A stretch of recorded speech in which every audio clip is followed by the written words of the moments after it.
Ma fille a 8 ans et me pose une question troublante pour son âge. Elle me demande est-ce que l'eau des toilettes est buvable. Après coup, j'ai vu qu'elle était sérieuse et que finalement sa question n'était pas si naïve. La réponse logique était oui, on peut boire l'eau de la chasse d'eau, puisqu'elle est potable. Et là, il s'est passé un truc et ma fille va t'expliquer quelque chose que 8 milliards de personnes sur Terre n'ont pas encore compris. Une civilisation qui se sert de l'eau potable pour tirer la chasse d'eau est une civilisation mornée.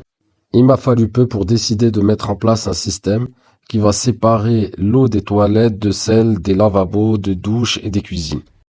Pour ensuite la filtrer grâce à une microstation ou par phytoépuration, donc filtration naturelle, et ensuite la stocker dans une citerne pour la redistribuer, soit pour de l'irrigation, soit pour la remettre dans la chasse d'eau.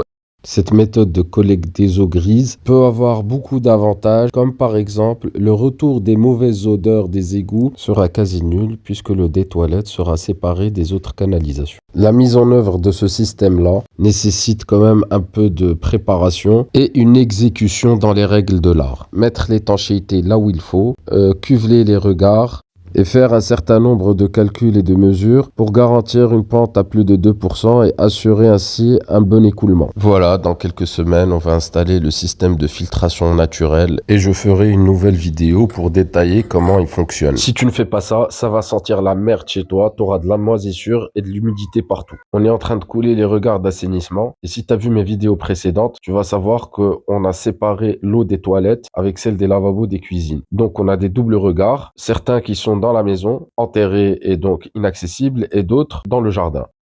On va préparer le béton avec cette poudre miraculeuse qui possède beaucoup de propriétés, notamment de rendre le béton résistant à l'eau. Pour réaliser notre béton hydrofuge, je prépare d'abord la quantité d'eau que je vais mettre dans la bétonnière, dans laquelle j'ajoute la poudre magique. Et pour être honnête, en termes de dosage, on n'a pas trouvé de spécification, donc on a mis 2 kg d'adjuvant pour un sac de ciment, soit 4% du poids du ciment. Alors, ce qu'il faut savoir, c'est que ce béton hydrofuge sera résistant à l'eau, mais ne garantira pas l'étanchéité à 100%. C'est pour ça qu'il faut rajouter un cuvelage.